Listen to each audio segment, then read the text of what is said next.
নমস্কার, আমি স্বপ্না। দেশ এবং দেশের বাইরে যেখান থেকে ভিডিওটি দেখছেন আপনাদের সবাইকে অনেক অনেক শুভেচ্ছা। স্বপ্নাস ব্লগে সবার আমন্ত্রণ। আজ ভগবান শ্রীকৃষ্ণের শুভ জন্মাষ্টমী। ভগবানের পুজো করার জন্য পাশের বাড়ি থেকে কয়েকটা ফুল নিয়ে আসছি, ফুল আর তুলসী পাতা। জল আনতে গিয়েছিলাম, ওখান থেকে নিয়ে আসছি।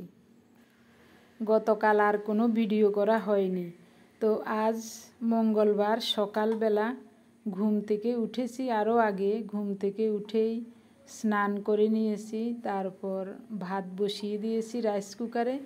তো এখন রান্নার আয়োজন করে নিচ্ছি। কাল সারা দিন সারা রাত কিছুই মুখে দেই নাই, একেবারে নির্জলা ছিলাম। তো এখন 8টার উপরে বেজে গেছে। রান্নাবান্না করে তারপর পালন করব। স্নান করে আসছি, কিছুক্ষণ পরে সব কিছু রেডি করে নিয়ে তারপর একটু জল মুখে দেব। প্রতিদিনের মতো নতুন একটি পর্ব সাজানোর প্রয়াস করছি। আশা করছি আপনাদের সবার ভালো লাগবে, তাই অনুরোধ রইল পর্বটি প্রথম থেকে শেষ পর্যন্ত দেখুন। আপনি যদি আমাদের চ্যানেলে নতুন হয়ে থাকেন, সম্পূর্ণ পর্বটি দেখার পর যদি একটুও ভালো লাগে, আমার অনুরোধ রইল চ্যানেলটি সাবস্ক্রাইব করে আপনার মূল্যবান মন্তব্যটি লিখে জানাবেন। যে কোনো গঠনমূলক মন্তব্য করতে পারেন, কোনো সমস্যা নাই, আমি আপনাদের সকল মন্তব্যের উত্তর দেব। নিরামিষ রান্নার আয়োজন করছি, সব ধুয়ে মুছে পরিষ্কার করে নিয়েছি। তো এখন গতকাল রাত্রে আমি মটর ডাল ভিজিয়ে রেখেছিলাম, ডালগুলো পাটায় বেটে নিচ্ছি। প্রথমে অল্প করে কয়েকটা জিরা বেটে নিয়েছি, আর কাঁচামরিচ দিয়েছি কয়েকটা, ওইটাও একটু পিষে নিয়েছি। ডালগুলো বেটে নিচ্ছি। আলু, পটল, করলা খোসা ছাড়িয়ে ধুয়ে তারপর কেটে নিয়েছি। সব কিছু বেটে রেডি করে নিচ্ছি। ভাত রান্না হলে তারপর এগুলি ভাজা করে নেব। একসাথে রাইস কুকার আর ইন্ডাকশান ওভেন চালানো যাবে না, তাহলে মেইন সুইচ অফ হয়ে যাবে। তো ভাত রান্না হয়ে গেছে। এখন পটল, আলু আর করলাতে স্বাদ মতো লবণ আর 1 চামচ হলুদ দিয়ে ভালোভাবে মাখিয়ে নেব। প্যানে সরিষার তেল দিয়েছি বেশি করে। তো সব কিছু ভেজে নিয়ে ডালের বড়াগুলো ভেজে নেব, একবারই তেল দিয়ে দিয়েছি। আমি জানি আপনারা আমাদের জন্য অনেক চিন্তিত। আমাদের ওদিকে বন্যা পরিস্থিতি একটু উন্নতি হয়েছে। গতকাল ভিডিও কলের মাধ্যমে সোমার সাথে, ওর বাবার সাথে কথা বলেছি। সোমা কান্না করে করে দুঃখের কথাগুলো বলছিল, আমিও ওর সাথে সাথে কান্না করেছি। খুবই খারাপ লেগেছিল। আমাদের বাড়ির অবস্থাও জানতে পারলাম, বাড়িতে সব ডুবে, বাড়ির চাল সমান জল হয়েছে, কিছুই বাকি নাই। সব যার যার ঘরে যা আছে সব কিছু পচে গলে একেবারে শেষ। যাদের ভিটি কাঁচা তাদের ঘরও নষ্ট হয়ে গেছে। এইসব দেখে মনটা খুবই খারাপ লাগছে। বিভিন্ন সংস্থা থেকে অনেকেই সাহায্যের হাত বাড়িয়ে দিয়েছেন, অনেকেই খাবার, জল, শুকনো খাবার, চাল, ডাল এইসব দিচ্ছেন, অনেক সহযোগিতা করছেন। নিজেরাই উদ্যোগ নিয়ে অনেক মানুষকে উদ্ধার করছেন। এখানে কে হিন্দু, কে মুসলিম, কে বৌদ্ধ, কে খ্রিস্টান, কোনো ভেদাভেদ নাই। মানবতার এক উজ্জ্বল দৃষ্টান্ত দেখা যাচ্ছে। এসব দেখে খুব ভালো লাগছে। তবে অনেক মানুষের মৃত্যু হয়েছে। গতকাল সোমা কান্না করে করে বলছে মা, এর ভিতরে, এই দুর্যোগের ভিতরে একদিন হঠাৎ করে রাত্রে ডাকাত শব্দ শোনা যাচ্ছে। সবাই বলছে সবাই সাবধানে থাকুন, ডাকাত আসছে, ডাকাতি হবার আশঙ্কা আছে, ঘর লুট হবার আশঙ্কা আছে। এসব শুনে আমার মেয়ে কি যে কান্না করেছিল। এরা হলো মানুষরূপী জানোয়ার। মানুষের মধ্যে কিছু জানোয়ার বাস করে, এরাই হলো সেই জানোয়ার। একটু উন্নতি হয়েছে, তবে মানুষের একেবারে সর্বস্ব শেষ, কিচ্ছু নাই। ঘর বাড়ির জিনিসপত্র, আসবাবপত্র কিছুই নাই, জীবনগুলি বাঁচিয়েছে। তবে অনেক মানুষ মারা গেছে। হ্যাঁ, অনেক মানুষ মারা গেছে। আর আমার ওই আপনার আঙ্কেল তো ফেনী, বড় মেয়ের বাসায়, ওর বাসা 5 তলায়। তো ওখানে প্রায় 20-25 জন মানুষ এতদিন একসাথে আছে, এখনো আছে বাড়ির মানুষগুলি। ওদের বাড়িতেও ঘরটা সব নষ্ট হয়ে গেছে, আমাদেরও ঘর ডুবে একেবারে শেষ। যা আসবাবপত্র ছিল ঘরে কিচ্ছু নেই, সব পচে গেছে। এখনো বাড়িতে যায় না, আপনার আঙ্কেল যায় না, যারা বাড়িতে আছে তারা বলছে আমি ওদের কিছু নেই, সব পচে গেছে, খুবই খারাপ।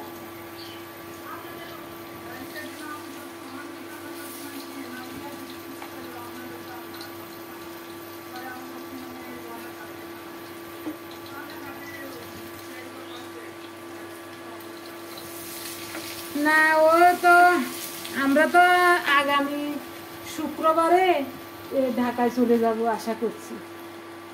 ওই ট্রেনের টিকিটও নিছে জামাই, তো এখন আগামী শুক্রবারে ওকে নিয়ে চলে যাব। হ্যাঁ, ওখানে হবে। 1 তারিখ থেকে ও ছুটি, তো শুক্রবারে আমরা চলে যাব। হ্যাঁ, অনেক ঝামেলা আছে। আমার আবার ওই মেজো মেয়েরও বাচ্চা হবে, ওটারও 5 মাস। এটা এটা ঠাকুর করে ডেলিভারিটা সুসম্পন্ন হইলে তারপর ওটা আসবে, ওটাও ঢাকা চলে আসবে। ওটা কক্সবাজার।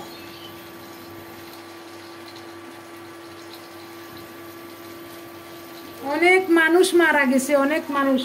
ফেনীতে না, ফেনীতে একটা এক ফ্যামিলির 8 জন একসাথে মরে গেছে ঘরে। ওই সেনাবাহিনীরা যখন ঘরে উদ্ধার করতে গেছে তখন দেখে যে সব লাশ ভাসে, পানিতে ভাসে, 1 তলা সমান পানি। এটা কি আশ্চর্য ব্যাপার না? না, প্রতিদিন রান্না করার সময় পাশের বিল্ডিংয়ে ওনার সাথে কথা বলি। ওনাদের রান্নাঘর আর আমাদের রান্নাঘর মুখোমুখি, তো দাঁড়িয়ে দাঁড়িয়ে রান্না করি, দুইজনে কথাবার্তা বলি। তো আজও উনি জিজ্ঞাসা করছেন আমাদের বাড়ির খবর বার্তা কী অবস্থা, খবরে সব দেখছেন, এইসব বলছেন। ওনারা এখানকার স্থানীয়। 98 বন্যা, 98 বন্যা তো। ও হ্যাঁ হ্যাঁ, গত বছর সিলেটে বন্যা হয়েছিল। এত বড় বন্যা জীবনে দেখা যায়, দূরে থাক শুনিও নাই।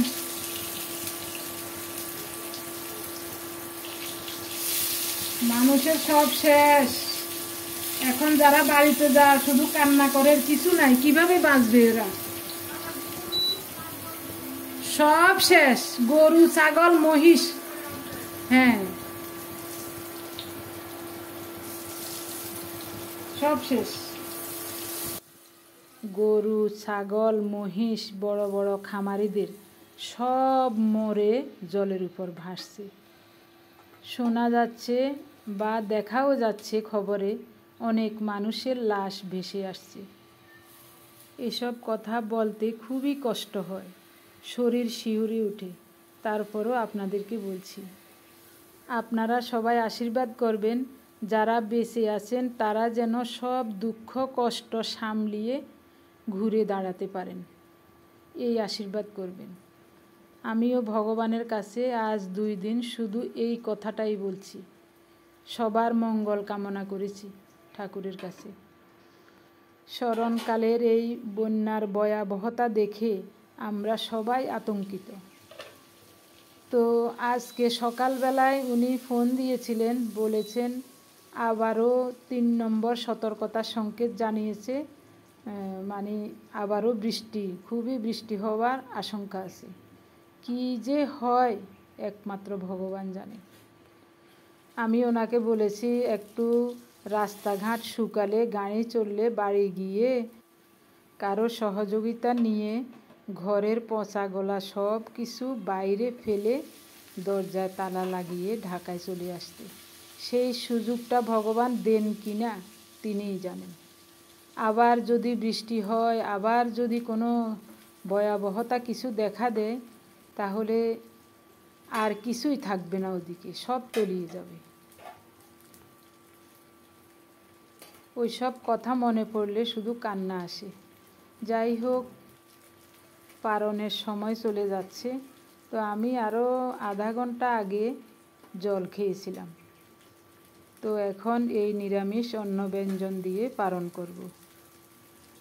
রাইস কুকারে রান্না করলে ভাতও সুন্দর হয়। তো আমি একটু নেড়ে দিয়েছিলাম, ভাতগুলো খুব সুন্দর হয়েছে, নরম তুলতুলে এবং ঝরঝরে হয়েছে। তো রিয়া বলছে আরও পরে খাবে।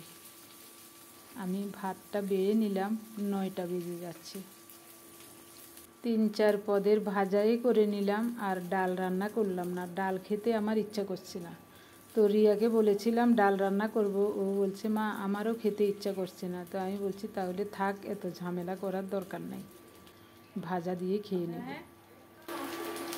কি চুলা না নষ্ট হয় না, এখানে ওই আমরা তো চলে যাব, গ্যাস শেষ হয়ে গেছে, এখন আর গ্যাস আনা হয়নি। তো 6 মাস না থাকলে তো যদি কোনো সমস্যা হয়, ঘরে আমরা কেউ থাকবো না, এই কারণে ওইটাতে রান্না করি। না না, গ্যাস শেষ, গ্যাস আর আনা হয়নি। চুলা ভালো আছে, ওই এগুলি একটু রাত্রে এগুলি উঠাই রাখি, রান্না করে ওই ইলেকট্রিক ওভেন, হ্যাঁ কারেন্টে, রাইস কুকারে ভাত রান্না করি আর এখানে তরকারি রান্না করি। এত রান্না শেষ, দুপুরে আবার রান্না করব, এখনকার মতো রান্না শেষ।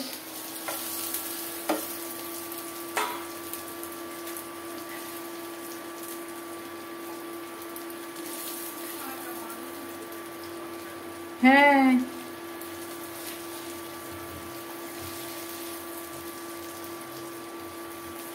বিপদ বিপদ, সব দিকে বিপদ, বিপদ ছাড়ছেই না।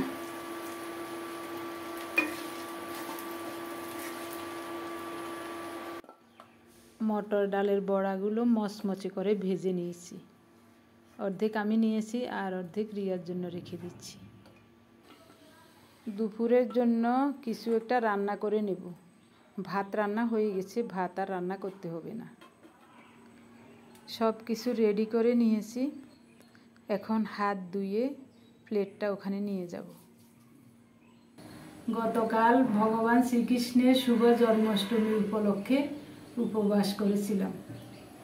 পরশুদিন রাত্রে অল্প একটু ফেনা ভাত খেয়েছিলাম, ওই দুপুরে যে রান্না করেছি ওটা ছিল, আর 10টার আগে একটু জল টল খেয়েছি, আর কিচ্ছু খাইনি, এ পর্যন্ত কিছুই খাইনি। স্নান করে 2 গ্লাস জল খেয়েছি। প্রথম 1 গ্লাস জল খেয়েছি 1 চিমটি লবণ দিয়ে, এরপরে সাদা জল 1 গ্লাস খেয়েছি, আর কিচ্ছু খাইনি। তো রিয়ার এখানে ঠাকুরের পূজা দেওয়ার মতো তেমন কিছুই নাই। তো আর আশেপাশে মন্দির আছে, ওর শরীরও অসুস্থ, আমি তো নতুন জায়গা তেমন চিনি না, মা মেয়ে যদি একসাথে যেতাম তাহলে হতো। তো কোথাও যাইও নাই।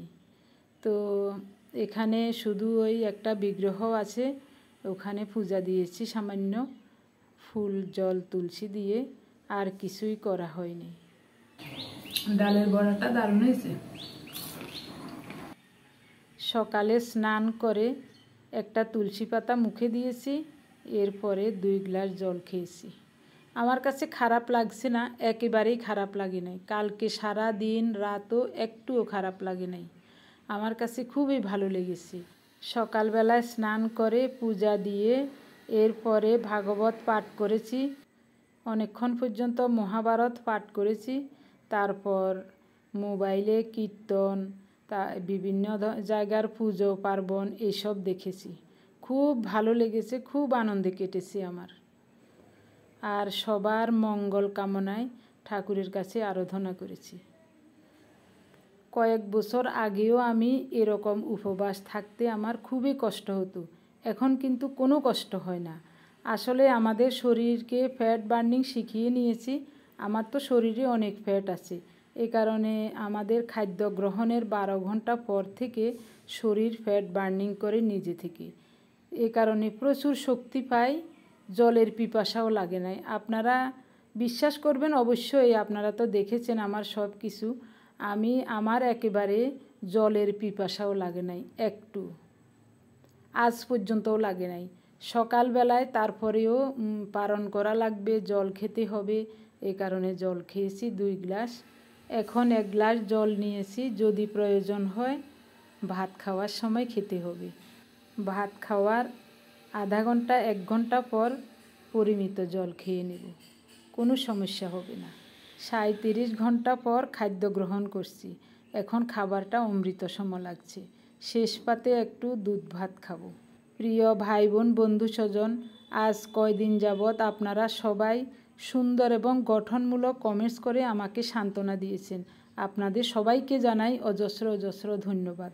গত কয়েকদিনের ভিডিও দেখে প্রথমেই কমেন্টস করেছিলেন অঞ্জলি শর্মা নাগাল্যান্ড থেকে, তারপর মিনতি মার্মো উত্তর দিনাজপুর রায়গঞ্জ থেকে, সোমা দে কলকাতা বাঙ্গুর এভিনিউ থেকে, মল্লিকা ঘোষ শিলিগুড়ি থেকে, বনানী ব্যানার্জি মুর্শিদাবাদ থেকে, নন্দিনী ইউএসএ থেকে, শম্পা ব্যানার্জি শিপ্রা কলেজ স্ট্রিট কলকাতা থেকে, ঈশা দাদা ব্লগার লিপি কুকিং দক্ষিণ দিনাজপুর বুনিয়াদপুর থেকে, সুনন্দা রায় চৌমুহনী থেকে, কুন্দন সাহা কলকাতা যাদবপুর থেকে, মিনা সরকার কলকাতা থেকে, অনিমা বোস পলতা থেকে, রানু বেগম ইতালি থেকে, শিখা ভট্টাচার্য কলকাতা থেকে, বিজয়া চক্রবর্তী হায়দ্রাবাদ থেকে, পম্পাদি ইসাপুর লেলিন নগর থেকে, শিখা সিনহা রয় কলকাতা থেকে, এন ঘোষ, পূর্ণিমা সরকার, অনি সরকার শিলিগুড়ি থেকে, সুমন্তরা সেনাপতি, হর্ষ বসাক সোদপুর থেকে, রত্না দাস কলকাতা হলদিয়া থেকে, সাইয়েদা শ্যামলী কুমিল্লা থেকে, মিতা ধর শিলিগুড়ি থেকে, রেখা মল্লিক গুজরাট থেকে, নীলিমা ঠাকুর কলকাতা থেকে, নির্মলা দেওরি সুমিতা দে আসাম থেকে,